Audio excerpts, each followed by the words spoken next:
Welcome back to Maths online class, and I am your Maths teacher, Mr. C.P. Barrett, and together we will see some of the typical categories of the questions. Actually, I have made total 12 number of lectures before that, and this is going to be your 13 number of lecture.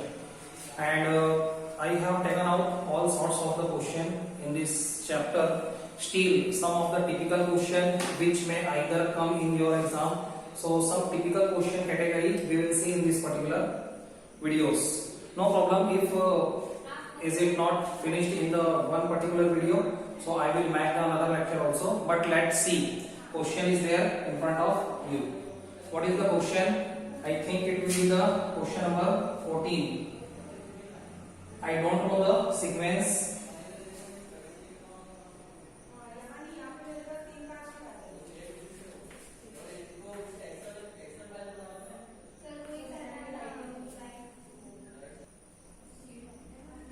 Okay, this is the question number 14. I think हो सकता है.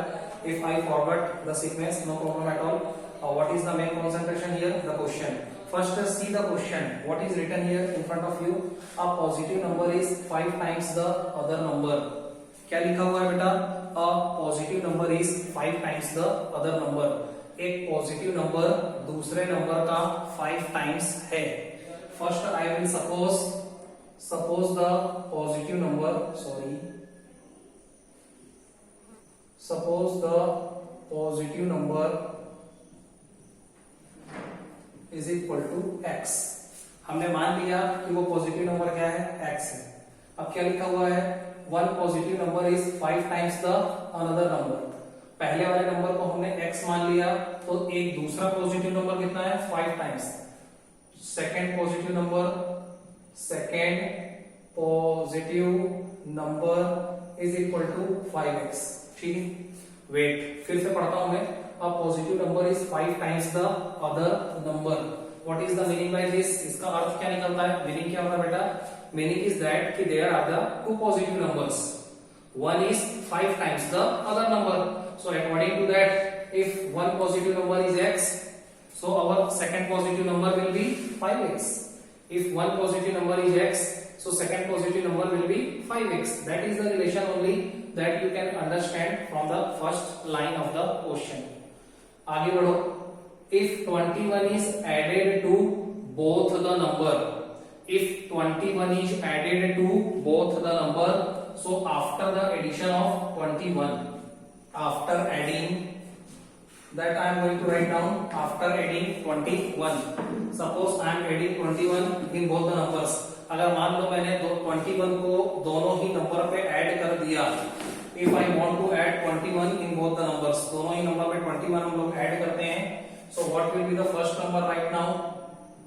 First number is equal to x plus 21, and the second number is equal to 5x plus 21.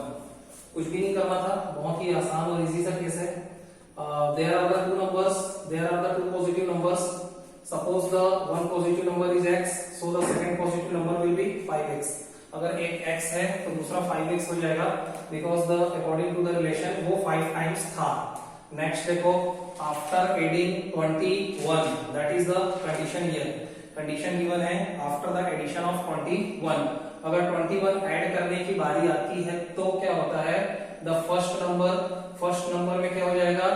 Whatever the number was there, we have to just add 21. पहले जितना भी number रहा होगा उसमें 21 add कर दीजिए. x plus 21, it will become x plus 21, and the second number it will become 5x plus 21. ठीक है, यहां तक I don't think any doubt will be there. ठीक है, ये फर्स्ट नंबर, ये सेकंड नंबर. रिलेशन दिया गया है, क्या दिया गया है? अगर ऐसा किया जाए तो one of the new number becomes twice the other new number. One of the new number will become the twice other number. एक नंबर दूसरे नंबर के कंपेयर में ट्वाइस हो जाता है, डबल हो जाता है, 2 टाइम्स हो जाता है. So first we will write down first number is equal to twice the second number. Twice means होता है 2 times the other number.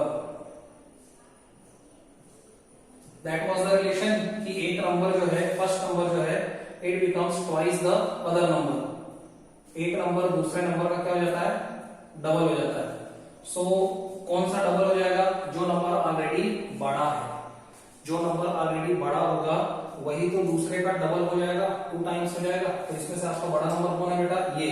और कंडीशन लगी है आफ्टर, सॉरी, ये जो अपने को रिलेशन गिवन है कि one number will become twice the other number, ये कंडीशन हम लोग लगाएंगे कब, आफ्टर द एडिशन ऑफ 21 के जुड़ने के बाद।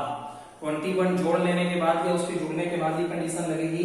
तो फर्स्ट नंबर क्या है बेटा, एक नंबर तो है अपना 5x + 21 and twice the other number x + 21। सो इस तरीके से हमने लिखा 5x + 21 = ट्वाइस द x + 21। अब इतना करने के बाद, ठीक है, इतना लिखने के बाद we will solve it. Look here, 5x + 21 = it will become 2 into x, 2x plus 2 into 21, 42. Okay, and after that when we solve further, 5x minus 2x = 42 minus 21। बस इसको सॉल्व कर देते हैं। 2x इसको पहले मल्टीप्लाई किया, 2 into x, 2x, 2 into 21, 42। And after that this 2x, what is the next step? Actually we keep all the variable terms to a particular side। जितने भी वेरिएबल टर्म्स हैं इसको एक पर्टिकुलर साइड में हम लोग अरेंज करते हैं। तो हमने अरेंज कर दिया बेटा, देखो आप 5x, 2x यहां से यहां गया, -2x, same like that = 42 already है, इधर से 21 इधर से इधर ट्रांसफर होता है -21। सॉल्व करते हैं। So we will get 3x = 42 - 21 will give you the 21, आपको मिलेगा 21। And when you solve this further, so 21/3, 3 1 जा 3, 3 7 जा 21। So you will get the value of x = 7। You will get the value of x की value आपको मिलती है x = 7। And after that अपने को दोनों नंबर्स बताने हैं। So see here, the first number is equal to what we suppose the first number, we have supposed the first number was x। हमने फर्स्ट नंबर को x माना था, तो फर्स्ट नंबर x है, तो उसके हिसाब से x की वैल्यू कितनी आती है, 7। That is our answer। And what is the second number? So second number, what is the second number according to us? 5x। second number 5x होना चाहिए था। So nothing else, already we have the value of x की value अपने पास है, that we will put down here, 5 7 35। So in this way we can calculate both the number। Condition आप apply करके check भी कर सकते हैं। Look here, अगर आप इसको चेक करना चाहें तो कैसे करेंगे, उसने क्या बोला था कि एक नंबर दूसरे का 5 टाइम्स है, तो एक 7 है और दूसरा 35 है। अब देखो 5 टाइम्स है, 7 5 जा 35। दूसरे कंडीशन को चेक करते हैं, अगर इसमें 21 ऐड किया जाए दोनों में, इसमें 21 ऐड करने से आपको मिलेगा 28। 21 + 7 will give you 28। इसमें 21 ऐड करने से आपको मिलेगा 5 1 6 and 3 2 5, 56 मिलेगा। अब उसने क्या बोला था, अगर 21 दोनों नंबर में ऐड किया जाता है तब one number will becomes the twice the other number। one number will become twice the other number। एक नंबर दूसरे का क्या हो जाता है, डबल हो जाता है। और आप देख सकते हो 28 का डबल कितना होता है, 56। और इस तरीके से this relation is going to be true। so that was the solution। right now again we will move to the another question C। ठीक है, दूसरा क्वेश्चन करते हैं। बी केयरफुल, ऐसे क्वेश्चंस को बस कंडीशन अप्लाई करना होता है, nothing else. All the other things are very very easy. Look here, I am taking a book, है ना, मैं बुक ले रहा हूं only for writing the question. एक और क्वेश्चन देखो बेटा, question number 15। We are taking the question number 15। ध्यान देना, a grandfather is 10 times older than his granddaughter. अ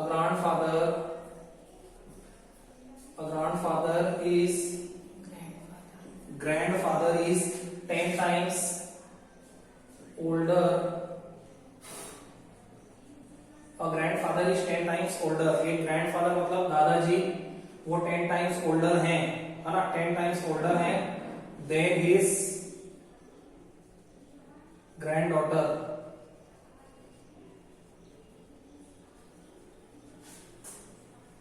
आपको समझ में आ गया होगा कि एक ग्रैंडफादर जो है दादाजी, वो अपने ग्रैंड डॉटर के कंपेयर में, अपने पोती के कंपेयर में 10 टाइम्स बड़े हैं। Next line, he is also 54 years older than her. He is also 54 years older than her. वो उससे 54 years ज्यादा बड़े भी हैं, ठीक है। Find there present ages, find there present ages, find there present ages, उनकी वर्तमान उम्र का पता लगाइए। That is the question actually. Right now C solution देखिए। कंडीशन को फिर से पढ़ते हैं। Grandfather is 10 times older than his grand daughter. Grand daughter के कंपेयर में जो ग्रैंडफादर है वो 10 टाइम्स ओल्डर है। सो हम सपोज किसकी एज को करेंगे? ग्रैंड डॉटर की। क्या सपोज करेंगे? x। I have told you the logic always in such kind of the questions which are actually based upon the age वाले जितने भी वर्ड प्रॉब्लम्स होते हैं which are related to the linear equations, जो linear equation की category में हो, so आपको हमेशा सपोज करेंगे x, you will suppose the x, है ना। Always those who are the smaller, those who are the younger, जो भी छोटे होते हैं उनकी एज को ही x सपोज किया जाता है। So suppose we will write down, suppose the age of granddaughter,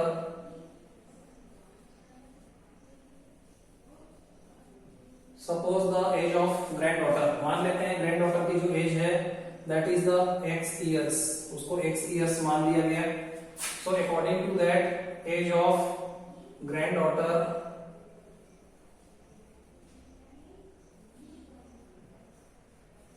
suppose the age of granddaughter equal to x, sorry यहाँ पे ग्रैंड फादर आएगा। We are supposing the age of granddaughter x years, so the age of grandfather, तो grandfather की as कितनी हो जाएगी? According to the question 10 times, है ना। So 10 times का मतलब होता है 10x, है ना। 10 times का मतलब होता है multiple of 10, and that's why we are multiplying 10 with the x, क्योंकि उसके कंपेयर में वो 10 times है, so 10x हो जाएगी उनकी एज, ठीक है। अगली लाइन को फिर से पढ़ते हैं बेटा। He is also 54 years older than her. What do you mean by older? Older मतलब ये कि वो उनसे, उनके कंपेयर में, उसके जो ग्रैंडफादर हैं, जो दादाजी हैं, वो उस पोती के, अपने ग्रैंड डॉटर के कंपेयर में 54 इयर्स ज्यादा बड़े हैं। कंपैरिजन किया जा रहा है। सो इसका मतलब ये कि मैं क्या लिख सकता हूं?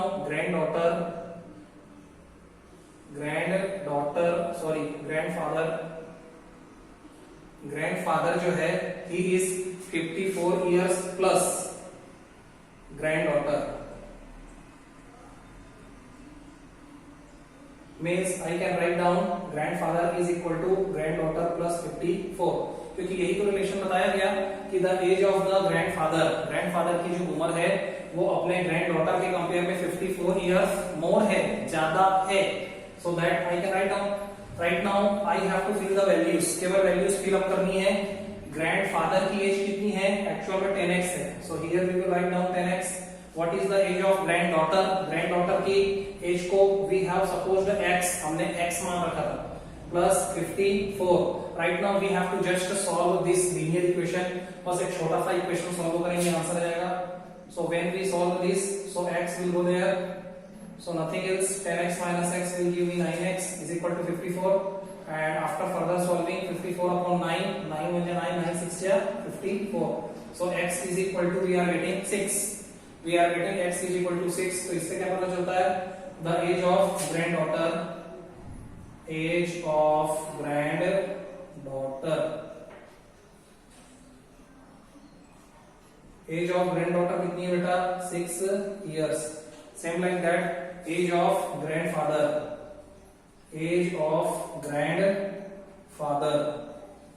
सो आप यहां से ग्रैंडफादर की एज भी निकाल सकते हैं। वो कितनी थी? 10 टाइम x, सो 10 into 6, सो कितना आ जाएगा बेटा 60 years। सो आपका आंसर निकल गया। Age of granddaughter 6 years and age of grandfather कितना निकलेगा 60 years। अब आप रिलेशन को चेक करके भी देख सकते हो कि दोनों क्या लिखा था कि एक्चुअल में जो ग्रैंडफादर है वो अपने ग्रैंड डॉटर के कंपेयर में 54 years ज्यादा बड़ा है। तो आप देख सकते हैं ये 60 का है, ये 6 का है, सो दोनों के बीच में डिफरेंस कितना आ रहा है 54। Second condition also you can check, आप सेकंड कंडीशन को भी चेक कर सकते हैं।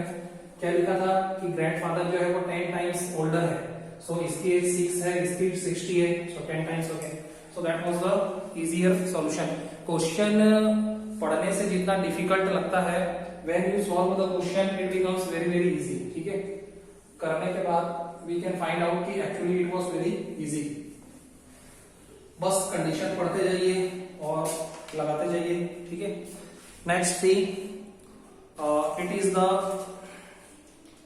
Different question, little different question है, बहुत ही ध्यान से पढ़ना। क्वेश्चन नंबर 16 पहले मैं लिखता हूं, I have a total of 300 rupees in coins of domination, in coins of domination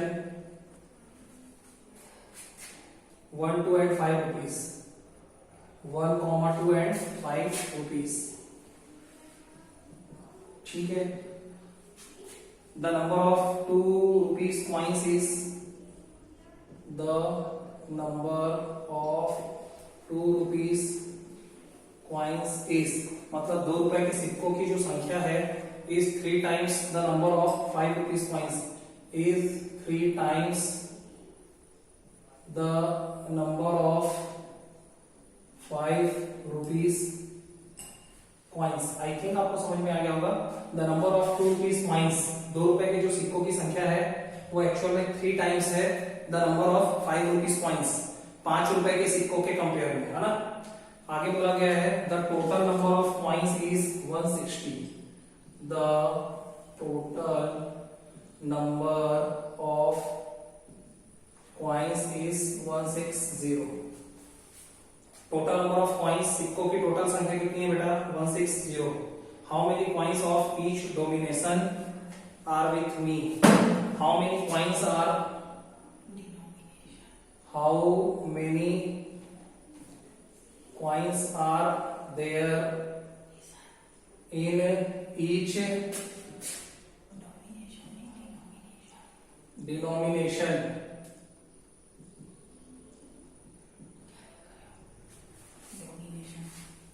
denomination, sorry ये डोमिनेशन नहीं है, डिनोमिनेशन है ना, थोड़ा वर्ड मैंने इनकरेक्ट लिखा है। डिनोमिनेशन इज देयर ना, डिनोमिनेशन, और इसका मतलब क्या है डिनोमिनेशन का, डिनोमिनेशन मतलब पार्ट।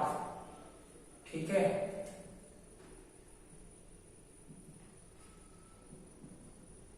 अब क्वेश्चन को ध्यान से समझते हैं, सुनना। I have a total of 300 rupees. ठीक है, टोटल कितने रुपए हैं अपने पास 300 रुपए हैं। किस किस रूप में, in the coins of domination 1, 2 and 5 rupees. और वो जो 300 रुपीज है वो डिनोमिनेशन में है, पार्ट पार्ट में है, मतलब उसमें कुछ कॉइन्स 1 रुपीज के भी हैं, उसमें कुछ कॉइन्स 2 रुपीज के भी हैं, उसमें कुछ कॉइन्स 5 रुपीज के भी हैं, और सभी के कॉइन्स और फिर उनका टोटल अमाउंट करने के बाद अपने को 300 रुपीज मिलता है। आगे आपको रिलेशन दिया गया, the number of 2 rupees coins, कि 2 रुपए के सिक्कों की जो संख्या है it is 3 times the number of 5 rupees coins, वो 5 रुपए के सिक्कों के कंपेयर में 3 टाइम्स है। तो यहीं से अपना लॉजिक स्टार्ट करेंगे। सॉल्यूशन देखो, हम लोग किसको सपोज करेंगे, सपोज यहीं से हम लोग सपोज करते हैं, suppose number of 5 rupees coins are x. Suppose number of 5 rupees coins are x. मान लेते हैं 5 रुपए के सिक्कों की संख्या कितनी है x. Suppose number of 5 rupees coins are x. मान लिया गया कि 5 रुपए के सिक्कों की संख्या कितनी है x। सो इसके हिसाब से नंबर ऑफ 2 रुपीज कॉइन्स, 2 रुपए के सिक्कों की संख्या कितनी हो जाएगी? तो देखो क्या था relation, 3 times, so it will become 3x। समझ में आ गया होगा। हम लोगों ने x उसको सपोज किया जिसके टर्म्स में कोई दूसरी चीज दी गई हो, तो 5 रुपीज के कॉइन्स को x मान लेते हैं। So according to that number of 2 rupees coins, 2 rupees coins का जो नंबर होगा वो कितना था? 3 times the 5 rupees coins. So 3 times the 5 rupees coins मतलब 5 रुपीज कॉइन्स x है, तो ये कितना हो गया? 3x हो गया। अब ये तो हो गया कॉइन्स की संख्या, ये क्या हुआ? कॉइन। अब इनका अमाउंट भी निकाल लेते हैं। Amount due to 5 rupees coins, 5 रुपए के सिक्कों की वजह से अमाउंट कितना बनेगा? तो उसके सिक्कों की संख्या कितनी है बेटा? x, और हर सिक्का कितने रुपए का है? 5 रुपए का, तो अमाउंट कितना हो जाएगा? 5 इंटू एक्स, 5x रुपीज। मतलब 5 रुपए के जितने भी सिक्के होंगे और वो सिक्के कितने हैं? x हैं, तो उनकी वजह से अमाउंट क्या बनेगा? 5 रुपए के कॉइन है इसलिए 5 into number of 5 rupees coins, और नंबर ऑफ 5 रुपीज कॉइन्स कितने हैं? x, so 5 into x 5x। Same like that amount, comma करके लिखो, amount due to 2 rupees coins.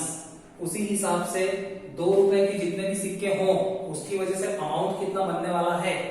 सो हर सिक्का कितने का है? 2 रुपए का। And what is the number of 2 rupees coins? Number of 2 rupees coins are 3x। So इस 3x को, अगर इस 3x को मतलब नंबर ऑफ 2 रुपीज कॉइन्स को 2 से इंटू कर दिया जाए तो उसकी वजह से अमाउंट बन जाएगा 3x into 2। So it will give me 6x rupees. क्योंकि लॉजिक ये है, जैसे मान लो मेरे पास 5 रुपए के 6 सिक्के हैं, 6 हैं, there are 6 coins of 5 rupees with me. So 5 rupees के अगर 6 कॉइन्स हैं तो कितना अमाउंट बनेगा? 5 इंटू 6 30। बस यही लॉजिक से हमने पहले उनके कॉइन्स की संख्या अपन ने निकाल ली और उसके अकॉर्डिंग अमाउंट निकाल लिया। सो 5x रुपीज और 6x रुपीज ये आ गया अमाउंट। अब मुझे यहाँ पे एक बात और समझनी पड़ेगी कि मुझे क्या 1 रुपीज कॉइन्स की संख्या पता है? No. What are the number of 1 rupees coins? मेरे को 2 रुपीज कॉइन्स की संख्या पता है 3x, 5 रुपीज कॉइन्स के नंबर्स मालूम है हमको x, लेकिन how many number of 1 rupees coins are there? That we don't know. तो सबसे पहले उसके लिए भी अमाउंट निकालना पड़ेगा। 1 रुपए के जितने भी सिक्के होंगे उसकी वजह से भी अमाउंट निकालना पड़ेगा, और उससे पहले अपने को 1 रुपए के सिक्कों की संख्या पता होनी चाहिए, and that is not given here right now. तो पहले उसको निकालते हैं। So number of 1 rupees coins, 1 रुपए की सिक्कों की संख्या क्या होगी? Total minus 5 rupees plus 2 rupees coins. ध्यान से समझना, number of 1 rupees coins, 1 rupees के कॉइन्स की जो संख्या होगी वो टोटल में से अगर 5 रुपीज और 2 रुपीज के कॉइन्स को माइनस कर दें उतनी ही होगी। टोटल नंबर ऑफ कॉइन्स अपने को दिया गया था कितना? 160। टोटल नंबर ऑफ कॉइन्स कितने हैं बेटा? 160। टोटल नंबर ऑफ कॉइन्स कितने हैं? 160। तो अगर इस 160 में से 5 रुपीज और 2 रुपीज के कॉइन्स को माइनस कर दें, मतलब x प्लस 3x को अगर माइनस कर दिया जाए, है ना, टोटल नंबर ऑफ कॉइन्स 160 में से 5 रुपीज और 2 रुपीज के कॉइन्स को मैं माइनस कर देता हूँ, x प्लस 3x को तो मिल जाएगा बस। सो ये अपने को कितना मिलेगा? 160 माइनस 4x। कितना मिला? 160 माइनस 4x, और ये 1 रुपीज कॉइन्स की संख्या है। सो इसकी वजह से अमाउंट भी निकाल लेते हैं। अमाउंट ड्यू टू, क्वेश्चन थोड़ा टिपिकल है बेटा, 1 रुपीज कॉइन्स, 1 रुपए के सिक्कों की वजह से अमाउंट कितना बनेगा? तो 1 मल्टीप्लाई बाई 160 माइनस 4x। 1 रुपए के सारे सिक्के हैं तो 1 को अगर आप इंटू कर देते हैं नंबर ऑफ कॉइन्स के साथ तो मिलेगा। सो 1 को जब आप 160 माइनस 4x से मल्टीप्लाई करोगे so you will get the same thing, आपको मिलेगा तो यही। अब अपने को अमाउंट पता चल चुका है। क्या क्या पता चला? एक अमाउंट है 5x जो कि 5 रुपीज की कॉइन्स की वजह से, एक अमाउंट है 6x जो कि 2 रुपीज के कॉइन्स की वजह से है, और एक अमाउंट निकला 160 माइनस 4x। अब हम लोग क्या करते हैं, सभी अमाउंट को जोड़ते हैं। So right now see total amount is equal to what we have 300। अपने को मालूम है कि टोटल अमाउंट कितना है 300 रुपीज। तो बस सभी के अमाउंट को जोड़ देते हैं one by one. So 2 rupees का 5 रुपीज कॉइन्स का अमाउंट कितना निकला 5x, 2 रुपीज कॉइन्स का अमाउंट कितना निकला 6x, प्लस 1 रुपए की वजह से अमाउंट कितना निकला 160 माइनस 4x। सभी का जो एडिशन होगा ये किसके बराबर हो जाएगा 300 रुपीज। बस इसको सॉल्व कर देते हैं। This is the linear equation, ये एक लीनियर इक्वेशन है, इसको बस हम लोग सॉल्व करते हैं। And when we solve after that we will get the answer. Look here, 6 plus 5 will give me 11x, 6x plus 5x कितना हो जाएगा 11x, है ना। 11x minus 4x plus 160 is equal to 300। so 11x minus 4x कितना देगा आपको 7x देगा, ठीक है, प्लस 160 is equal to 300। इसको और फर्दर सॉल्व करते हैं। 7x is equal to 300 minus 160, 7x is equal to 300 minus 160। इसको और सॉल्व करो। So you will get 7x is equal to, minus करते हैं, 10 में से 6 गया 4, 140 आएगा, ठीक है, यस 140 मिलेगा। And after solving x is equal to 140 upon 7, 7 1 जा 7, 7 2 जा 14 and 0 का 0। so x is equal to 20, x is equal to 20 आया। और अपने को निकालना क्या था, how many coins are there in each denomination, मतलब हर डिनोमिनेशन में, चाहे वो 1 रुपए हो, 2 रुपए हो, चाहे 5 रुपए हो, how many coins are there, सिक्कों की संख्या। सो बस निकालते जाते हैं। पहला निकालते हैं नंबर ऑफ पहले क्या निकलेगा 5 rupees coins. Number of 5 rupees coins कितने आएंगे x, क्योंकि इसी को हमने x माना था, और x की संख्या कितनी आ गई 20। तो 5 रुपए के सिक्कों की संख्या कितनी है बेटा 20। दूसरा निकालिए number of 2 rupees coins, number of 2 rupees coins, 2 रुपए के सिक्कों की संख्या कितनी है। सो यू कैन सी 2 रुपए के सिक्कों की संख्या थी 3x। अपने को अमाउंट नहीं निकालना है, अपने को केवल नंबर ऑफ कॉइन्स बताना है in each denomination। so 2 rupees coins हो गए 3x, here we will put the value of x, that is equal to 20। so 3 into 20 will give me 60। 2 rupees coins कितने हैं 60 हैं। और थर्ड हो जाएगा नंबर ऑफ क्या है बेटा 1 rupees coins, number of 1 rupees coins, 1 रुपए के सिक्कों की संख्या निकालनी है। so you can see ये कितना है 160 minus 4x, 160 minus 4x। so 160 minus 4 into x, x कितना है, x की वैल्यू पुट अप करते हैं 20। so it will give me 160 minus 80 and 160 minus 80 will give me 80। मतलब ये कि 5 रुपीज के कॉइन्स की संख्या हो गई 20, 2 रुपीज के कॉइन्स की संख्या हो गई 60 और 1 रुपीज के कॉइन्स की संख्या हो गई 80। कुछ भी नहीं किया। अगर ये चीजें अगर आपने सिस्टमैटिक करी हैं तो थोड़ा सा डिफरेंट क्वेश्चन था, और इसके लिए चाहिए होती है प्रैक्टिस। सो इसमें क्या होता है, नंबर ऑफ कॉइन्स सबसे पहले फाइंड आउट करते हैं, उसके अकॉर्डिंग अमाउंट, और अमाउंट निकालने के लिए कि कौन से हाउ मेनी रुपीज का कॉइन है उसको उसके नंबर से मल्टीप्लाई किया जाता है, ठीक है। तो ये मैंने कर दिया। Right now see the next kind of question. Let me see the time 29। Okay बेटा, so this particular video is little lengthy, थोड़ा सा लेंथी हो गया। So some more kind of the question we will see in the next lecture. Next lecture में अपन एक और video बनाते हैं, 1-2 वीडियो और बनाता हूं मैं, so that we can cover each and every kind of the question. Till then all the best, thank you so much.